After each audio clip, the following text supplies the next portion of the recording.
Good evening and welcome to the Womxn Show. I'm Lenina Rasool. Tonight we're going to be speaking about gun violence and specifically the Draft Firearms Amendment Bill that is currently out for public comment. Now, one of the proposed amendments that has a lot of people upset is the removal of the term self-defense as a reason for applying for or owning a gun. Many people are asking, how are we going to protect ourselves against criminals who have guns? But research has shown that owning a gun, instead of adding to self-defense, actually increases the risk of harm in the home.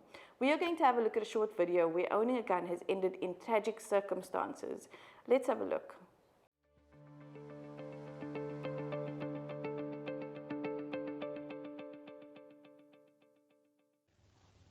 Every day, 23 people are shot and killed in South Africa. A 10-year research study on femicide between 1999 and 2009 showed that more women are being murdered by their husbands and boyfriends than strangers, and that guns were used in 17% of femicides. Many people claim to obtain a gun for self-defense, but according to Gun Free South Africa, international research shows that a gun is not effective for self-defense, and that having a gun at home increases the risk of a murder or suicide or unintentional injury occurring at home. Here are a few of the cases that have made the news where gun ownership ended in tragedy. One of the more widely known cases was the highly publicized murder of Reeva Steenkamp by her then partner, Paralympian Oscar Pistorius, in 2013. Steenkamp was shot 4 times from behind a locked bathroom door. Pistorius had said he had thought Steenkamp was an intruder and shot through the bathroom door in self-defense. He was found guilty of culpable homicide in September 2014. 10 years earlier, in 2004, former Springbok player Rudi Versaghi made headlines when he shot and killed his 19-year-old daughter after he mistook her for a car thief. Very early on a Sunday morning, he woke up to the sound of his daughter's car being driven off the property and fired his pistol through the bedroom window. When he got to the car, he saw it was his daughter behind the wheel. She had left to give her boyfriend an early birthday surprise visit. The National Prosecuting Authority made the decision not to prosecute. In lesser-known cases, gun violence has affected even well-known international celebrities from South Africa. In his book, Born a Crime, Trevor Noah writes about how his mother was shot in the face by his stepfather in front of their then 7-year-old child and Noah's younger brother after they had divorced and she became engaged to someone else. His mother survived and his stepfather was convicted of attempted murder but sentenced only to probation. Academy Award winner Charlize Theron also survived gun violence in the home as a 15-year-old teenager in Benoni in 1991. She has spoken out in various interviews how one night her father came home drunk with a gun. Charlize and her mother were behind the bedroom door, which her father shot through 3 times, but fortunately did not harm them. Charlize's mother then retrieved a gun and shot her father, killing him. The death was ruled a self-defense. After the break, we're going to be speaking to Adele Kirsten, who is the director of Gun Free South Africa and who will take us through some of the proposed amendments. We'll be back with more after this.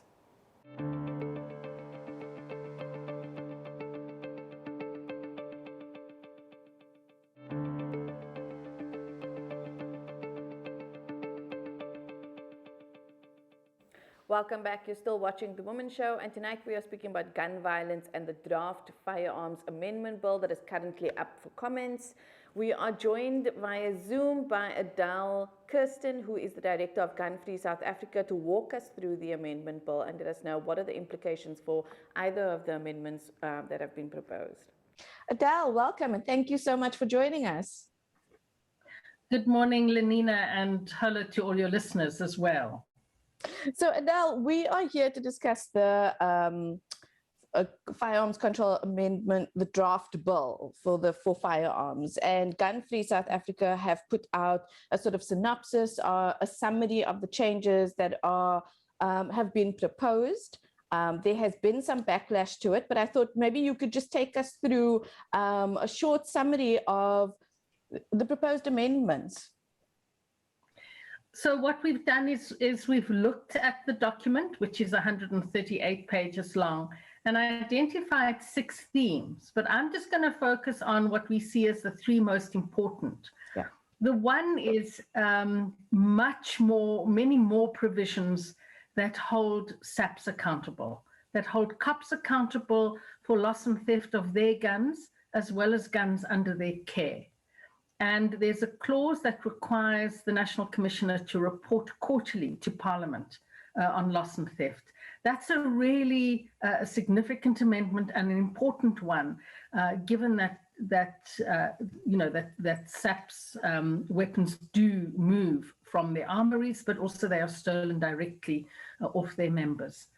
The second is around reducing the risk for violence against women, and in particular men killing their female partners.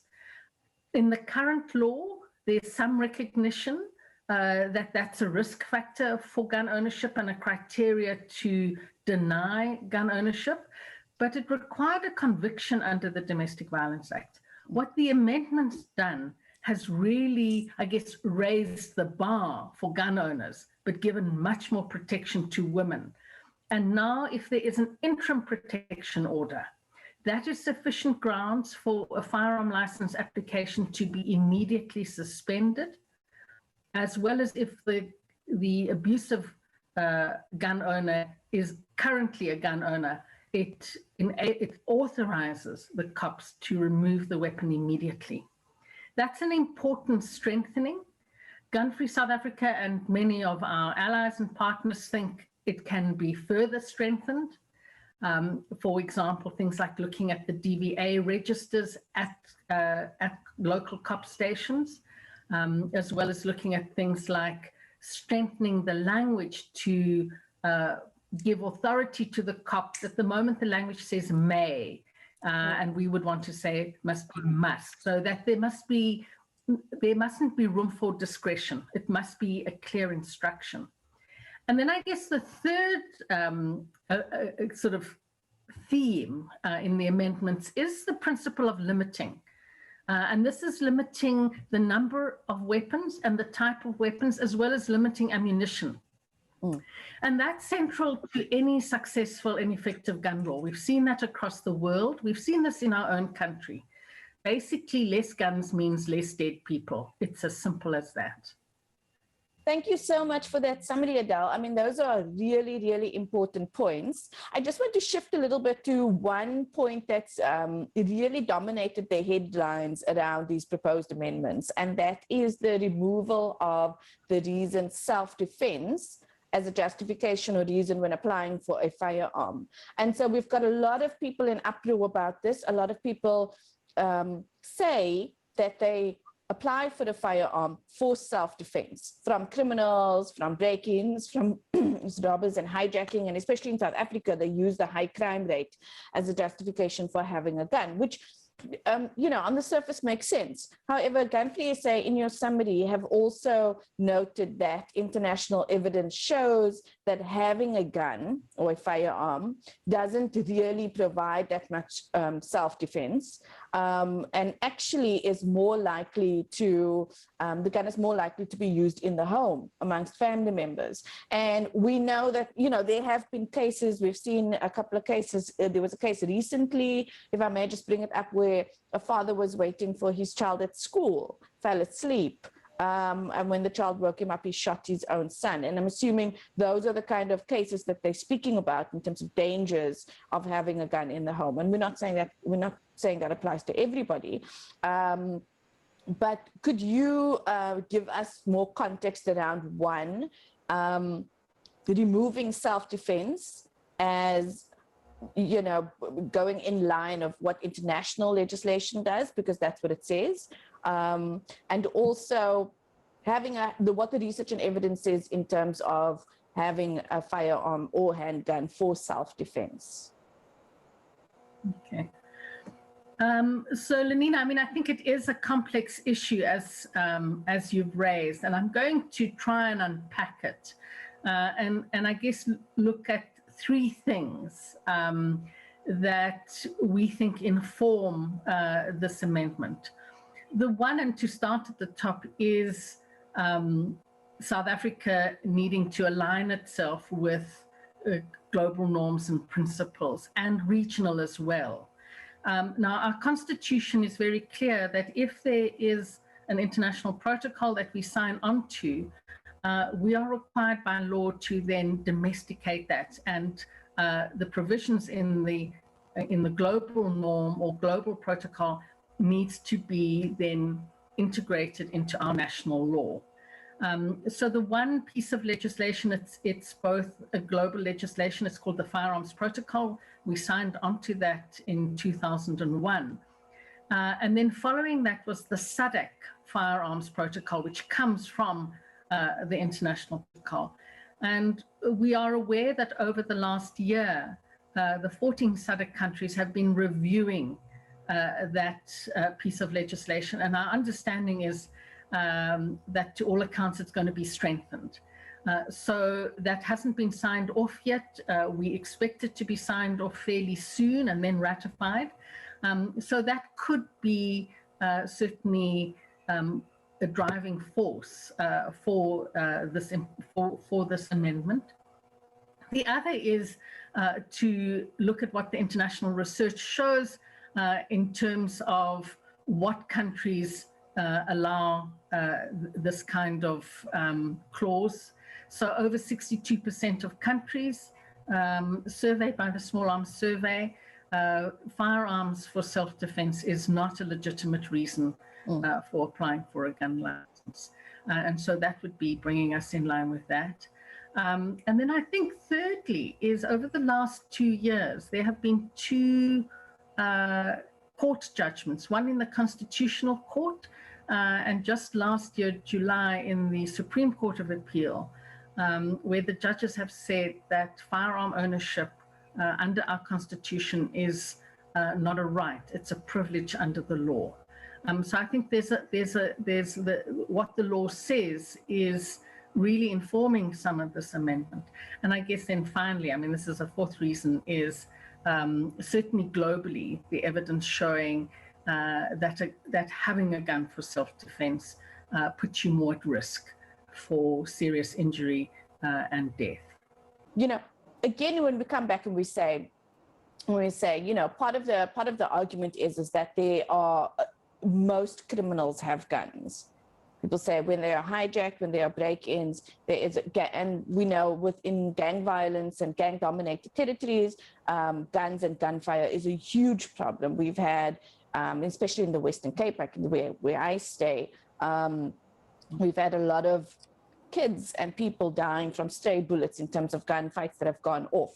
And so you alluded to earlier reducing access because lots of the illegal guns were once legal guns that have passed on to criminals.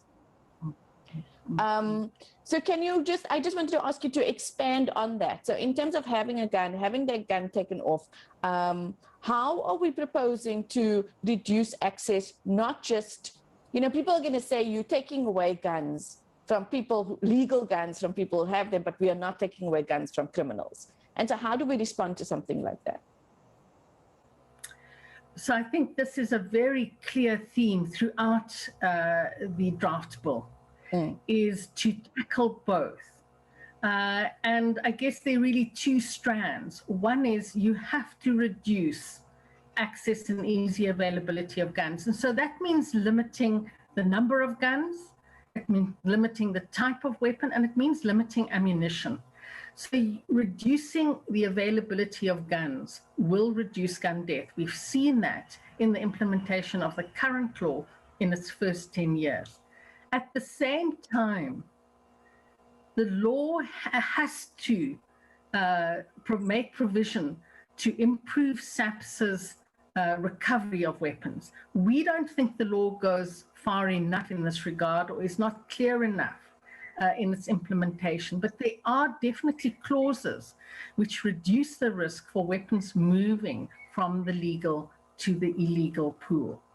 And so you have to do so you have to reduce access to weapons, both in terms of legal access, but to reduce the risk for legal guns moving into the illegal pool. And then SAPS this has to be a priority for SAPS. They have to be recovering the illegal weapons. You have to do both. And the law does make provision for both of those, but as I said, and I guess it's more in the enforcement. So we would see that one of the gaps in the current amendment is there's not enough information of how are you going to enforce this? How are you going to make sure that the risk for weapons moving from the legal to the illegal pool is reduced? And there definitely are some provisions. So, for example, this quarterly report on loss and theft from SAPS, but also on legal gun owners. Legal gun owners associations are now required to report annually. The renewals period has been standardized to 5 years for every type of weapon. So there really, there are over 100 amendments in this law.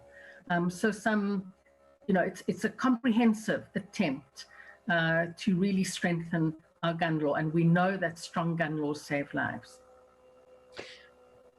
Thank you, Adele. And so just to summarize, sort of what you're saying is that yes, there are a lot of guns moving from the legal to the illegal pile. One of those is through robberies, actually, or, when people break into a house, criminals break into a house where there is a legal gun, the evidence shows very, very likely to have that gun stolen and removed, and that enters it into the sort of illegal pile. And what we're trying to do with the amendments is actually to, reduce that, provide greater oversight so that we are less likely to have more guns moving into that illegal pile. Because where do the illegal guns come from? How do the gangsters get them? They were made somewhere. And so, just looking at that also and staying on the theme of sort of gun use in the home. So before it even gets to the illegal pile, we're looking at gender-based violence and gun violence. And you alluded again earlier to links between that. Huge examples that we can use, for instance, when I was doing research around that, we know that it's sort of international social. Charlize Theron, there was a domestic violence incident with a gun. Her mother ended up shooting her father and he passed away. Another one, interestingly, is Trevor Noah. His mother was shot by his stepfather, and that was also for a domestic violence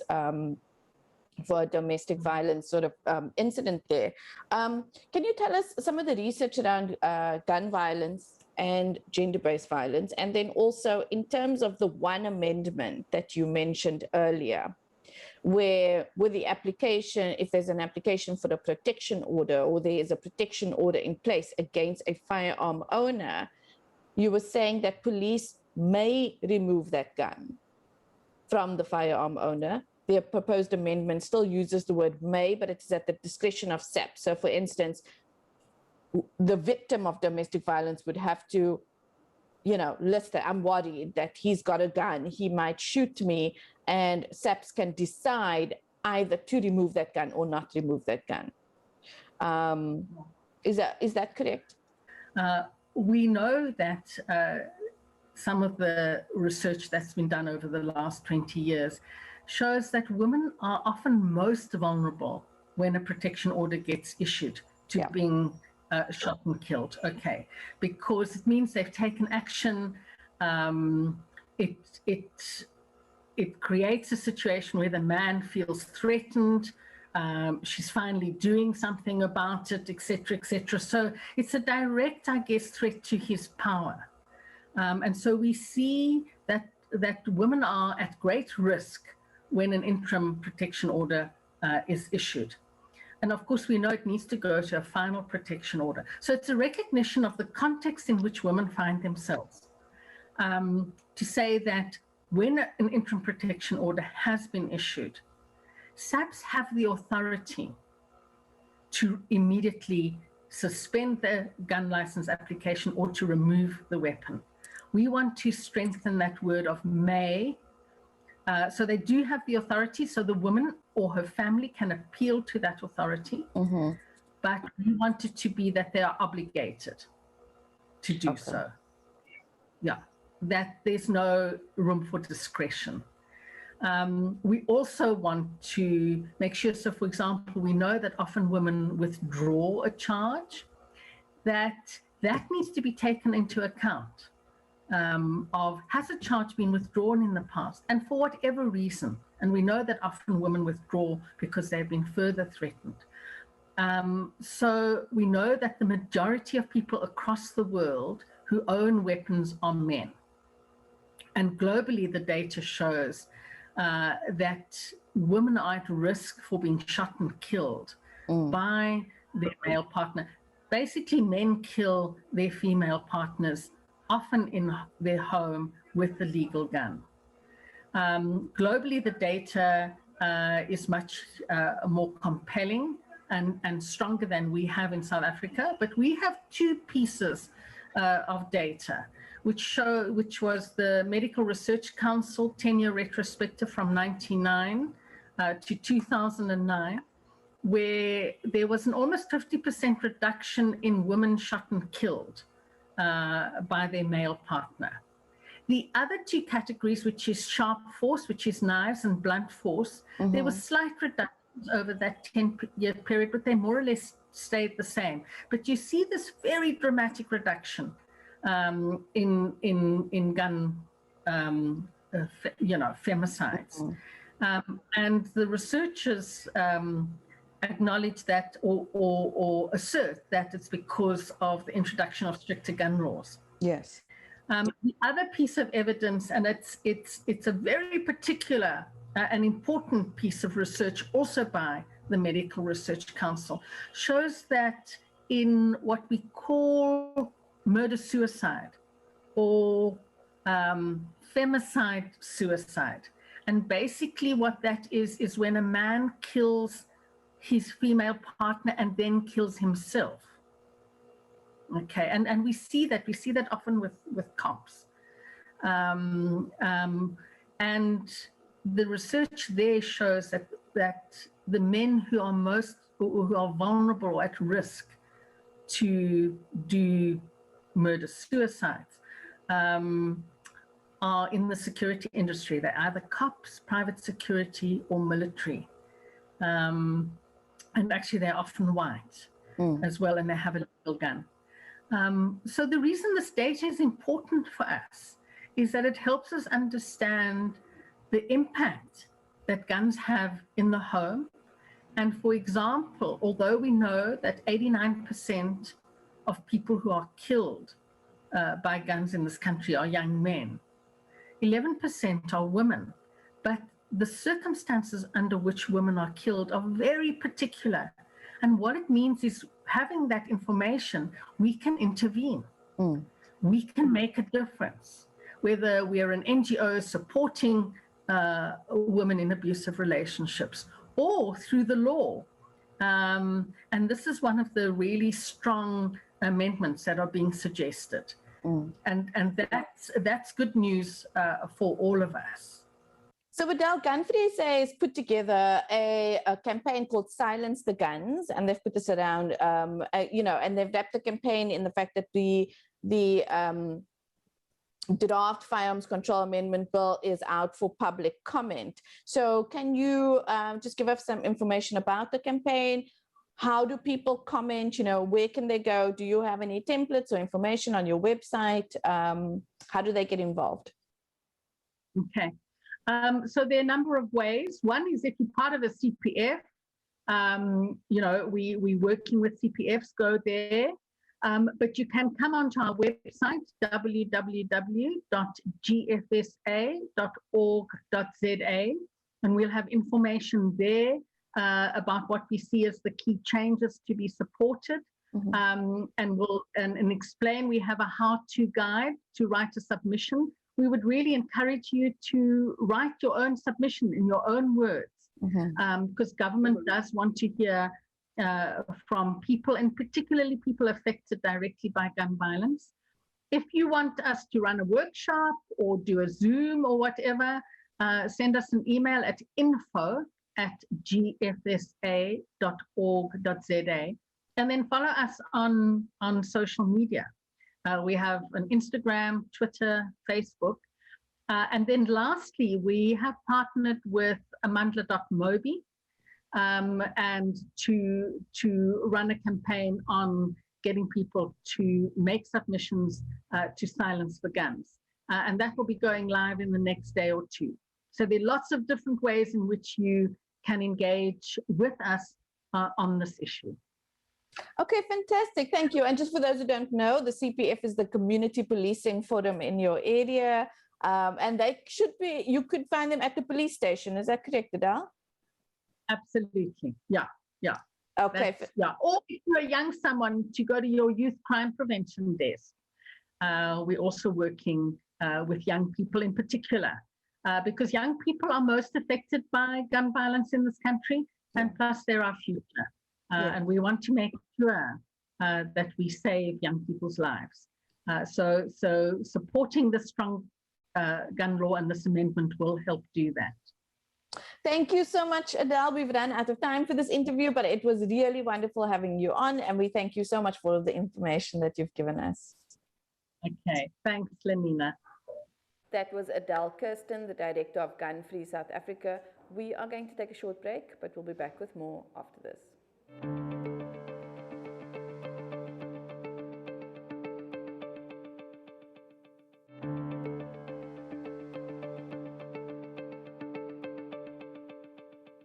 Welcome back. You're still watching The Womxn Show, and tonight we are speaking about gun violence and specifically the Draft Firearms Amendment Bill that is currently up for public comment. Now, before the break, we heard a lot about the amendment bill and what it is proposing. But with us in studio now is Monique Hansen, who is the Youth Project Coordinator for Gun Free South Africa, and is also a young woman from Atlantis, which is a community that has also been deeply exposed to gun violence. Hi, Monique. Thank you for joining us. Thank you for having me.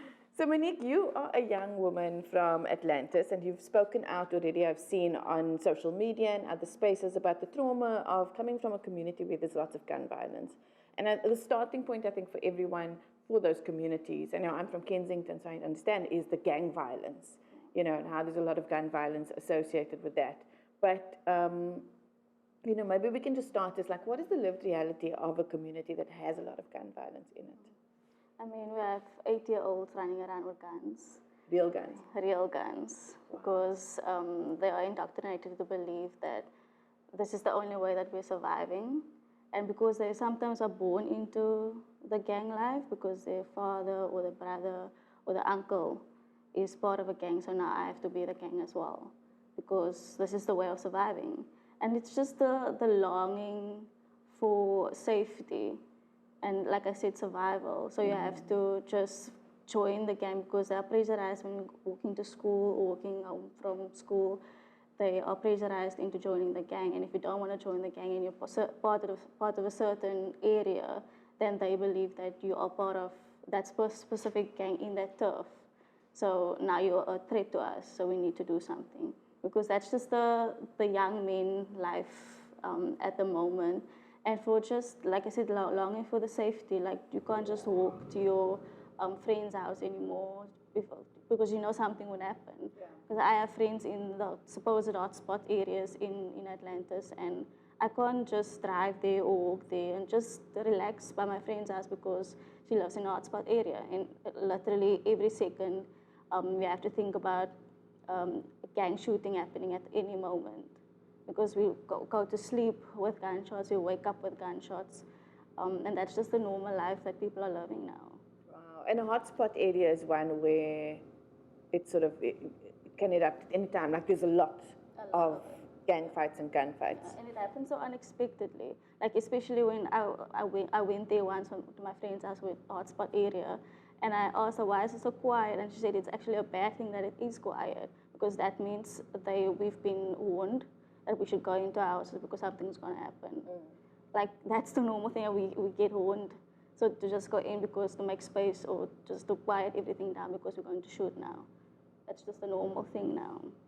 I mean, that's so hectic. I was speaking to Adele earlier, and we were speaking about sort of guns and control in the context of intimate relationships. So if someone has a partner who has a gun, that gun can be used to control a person's movements, their body, basically their whole life.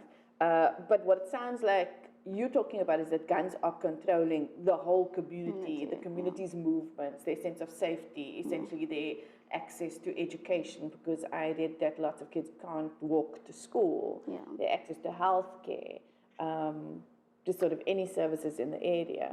And so would you say that sort of feels like you're being held hostage? Sometimes there's people that actually run to the bullet instead of running home where the scene is not happening, because it's so normal now that people stand outside watching these gangs just shoot each other. But it is where there's other people that is afraid to leave their houses, because once they do, they might be in the crossfire, because we've lost so many young lives, we lost so many kids because of gun violence happening and gang shootings just anytime wherever you go. So going to schools is really it's really been a privilege going home safely.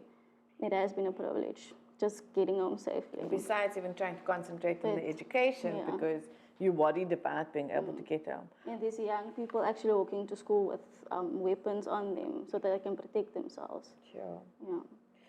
Monique, I want to ask you,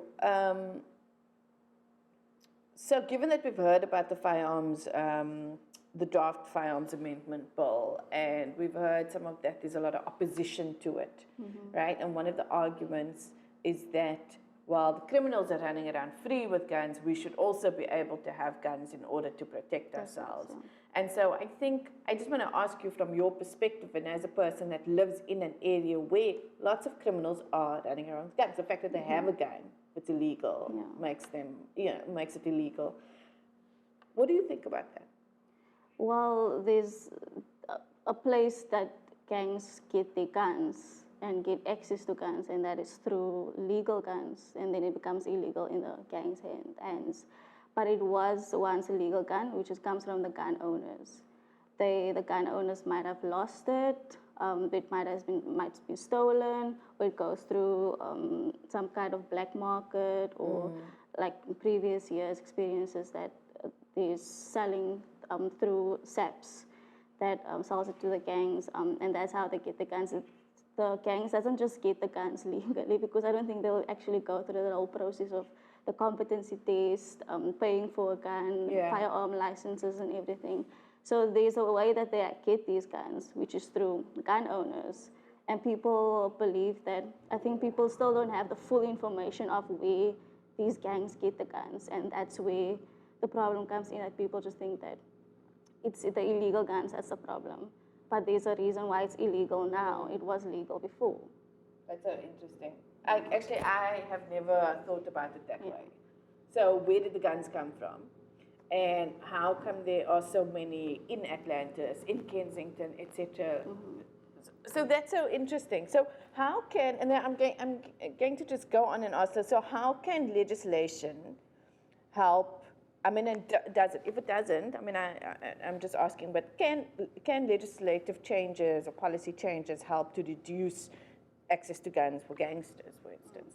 Is that possible? It depends on the system that we're in.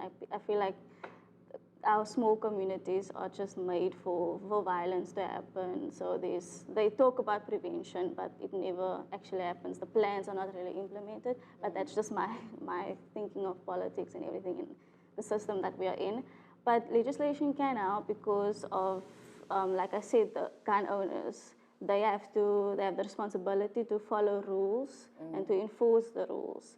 So stricter gun laws, firstly, will help with that. So why do you need 5 guns for self-defense? If you are filling in the competence test and you want a firearm license, you're saying that you need a gun for self-defense, but why do you need 5 guns?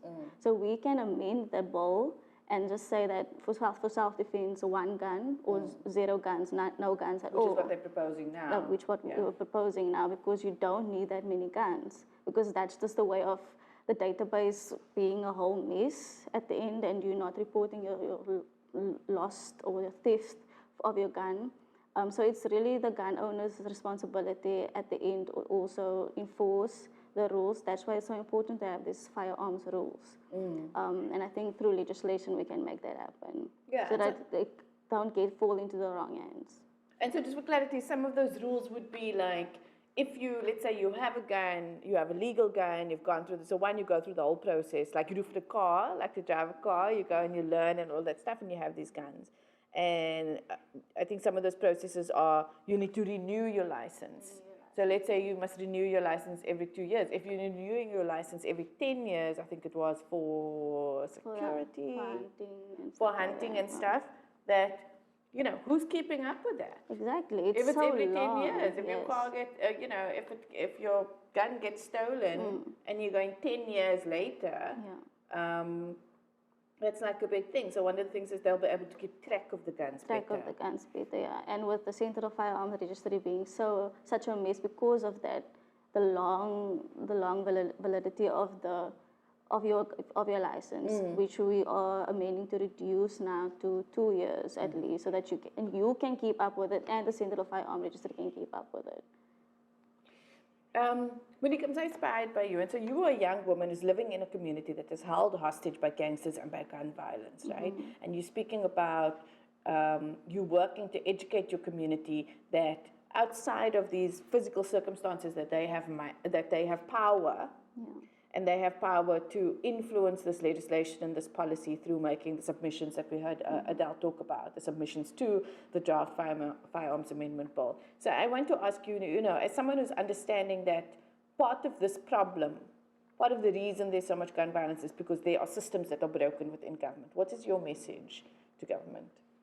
Not necessarily a message to government, but really the community to take a stand in this, and holding a government accountable and holding SAPS accountable for getting, releasing these guns in the first place, but really holding the people accountable that's in charge of the guns, in charge of the community, and really the community just taking a stand and saying enough is enough, because we are the consequences. That we are living with the consequences of gun owners thinking that it's okay to have a gun for self-defense or have 15 guns for hunting, which is just weird for me. But the message really is to take a stand and do your part in writing a submission and just making your voice heard and using your voice to stop the bullet. Yeah. That's beautiful. I want to also ask, you work in Atlantis and other communities to create gun-free zones. Tell us, what is a gun-free zone? Well, a gun-free zone is what the word actually says. It's an area that is marked for no guns. So there's no guns allowed to be used or to be carried. It can be set up by local or national government, but it can also be set up by organizations, businesses, companies, but also as an individual. If you want to make your car or even your house a gun-free zone, you can do that. You are able to do that. Where a firearms free zone, has to do with the minister and the commissioner and the police and everything. But a gun-free zone is very important to reducing gun violence. Because it just shows that there's a security force for your safety, the people that's in it. There's a reason why schools are gun-free zones, because they don't want people to just come in and start shooting kids, or they don't want a person to just come in and carry a gun with them, because anything can happen, literally anything can happen. So it's important for gun-free zones to be there. It helps with gun violence prevention. And what is the process for a community or an organization or anyone to sort of initiate a gun-free zone? So it's about educating yourself first, coming up with the policy, writing up the policy. A policy is the rules and the regulations. What do you want with that? So you answer all these questions and you start implementing the policy. You go to SAPS to help you with the process, implement it, and start monitoring it. So you will allow someone to monitor. So the person that will do the packing of searching you if you have a gun, making sure that there are people that actually is not coming in with their guns, so monitoring that. But also it's about trust as well. So it's not, like I said, it's not really by law, but it's law, but it's really about trust. So I'm trusting you that you're actually not going to come in with a gun, like I asked you to do it. Yeah, but there's a lot of rules to it, but then it's also about evaluating and monitoring that rules. Yeah. Yeah.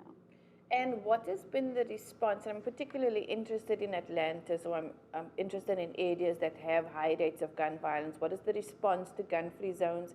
And also, I guess, when we speak about gangsters, sometimes we sort of speak about it, we other them, but they are also community members, right?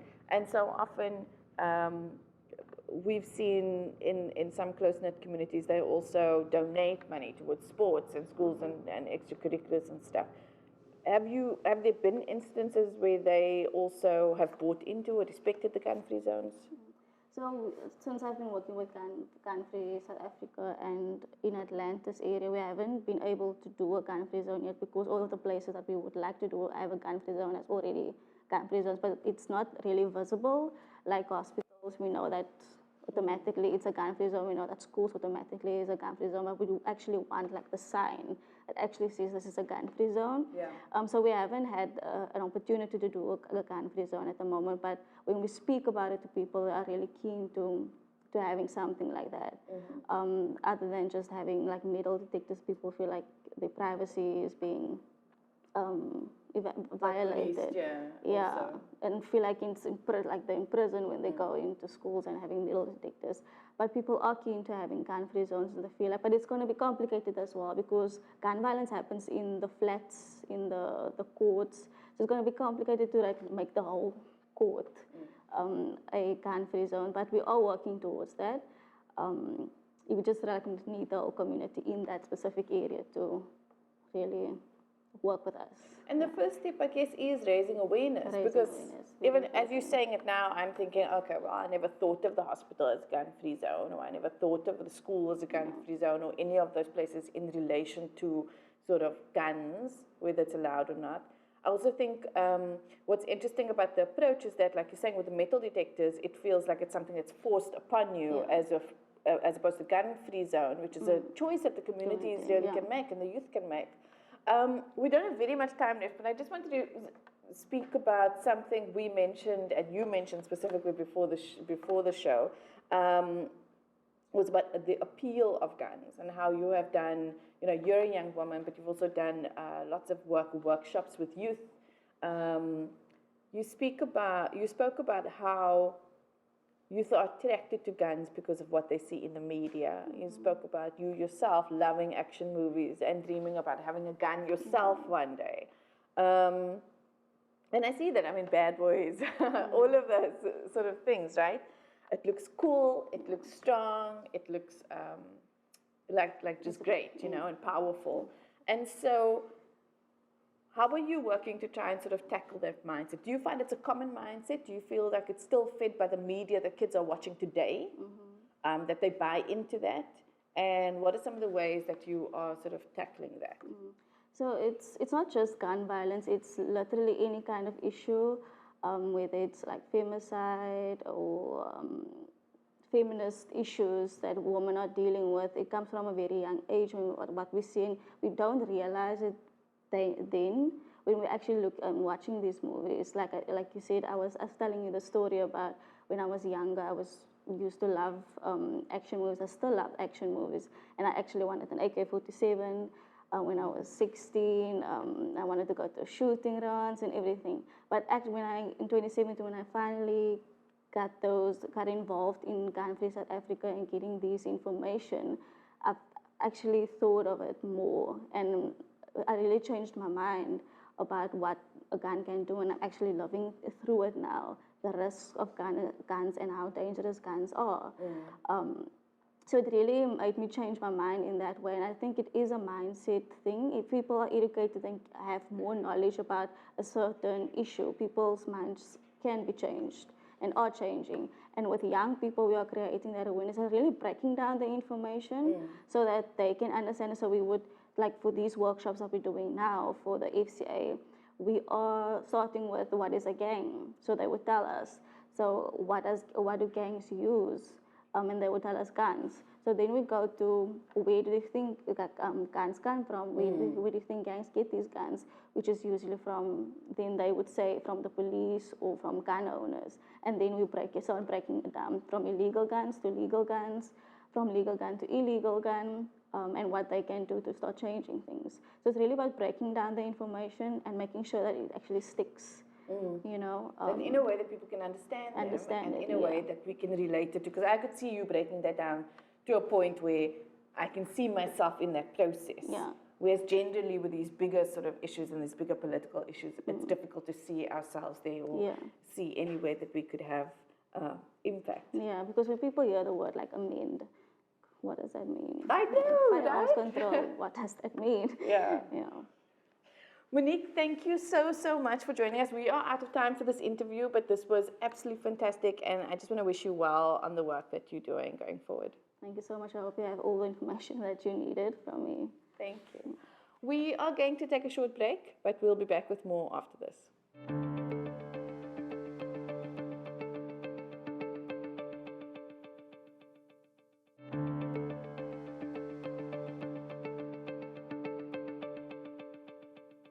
Welcome back. You're still watching The Womxn Show. We're almost at the end of our hour together, but before you go, I'd like to circle back to the protection order process and what to do if there is a firearm in the home. This short video by Gun Free South Africa and the South African Police Services speaks about how to get a gun removed from the home if there is a risk of abuse or harm. Let's have a look.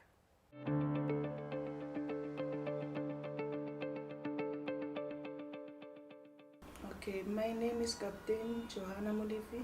I'm working at Visport Division Gender-Based Violence under the subsection Vulnerable Groups and Victim Empowerment. My name is Colonel Rasher. I'm working for firearm compliance and enforcement, and my major task is to inspect non-official institutions if they comply to the Firearm Control Act.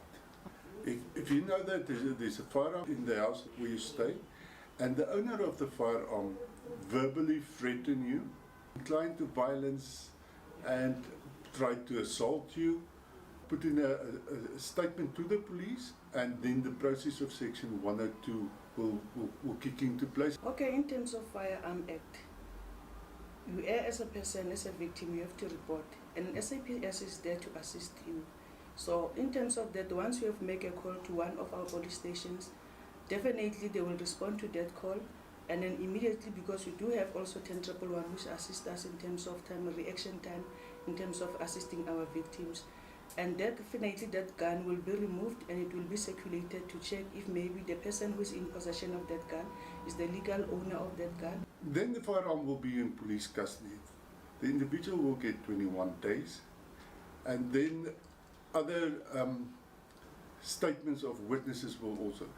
At the end of the day, when the trial is finalized and the police officer find the person unfit to have a firearm, he will have 90 days to appeal to the Firearms Appeal Board against that unfit declaration.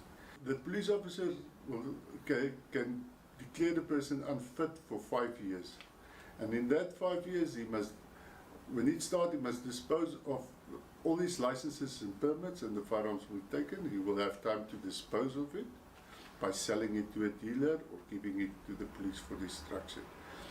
But for that period, won't be able to own any firearm. As a victim, if we are having a protection order, another person must know about it. He must also have a copy.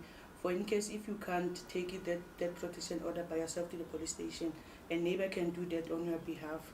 Always carry a list of emergency numbers for in case you need help. And we must make sure that people that trust have a copy of that protection order.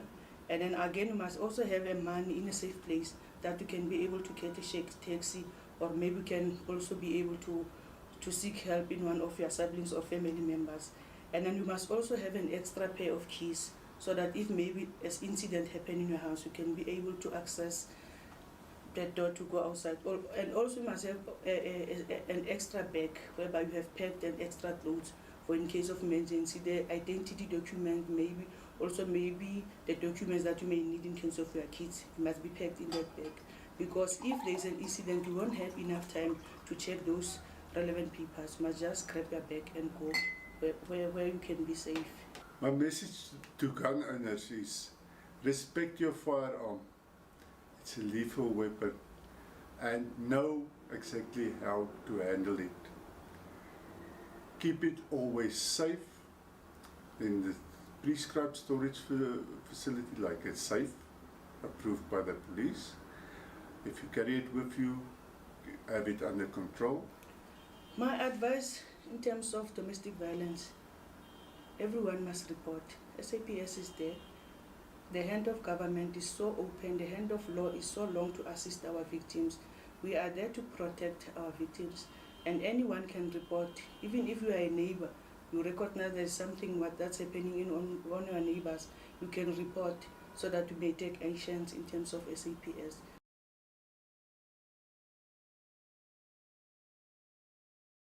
And that's all we have for this evening. Thank you for joining us. I'm Lenina Rasool. Good night.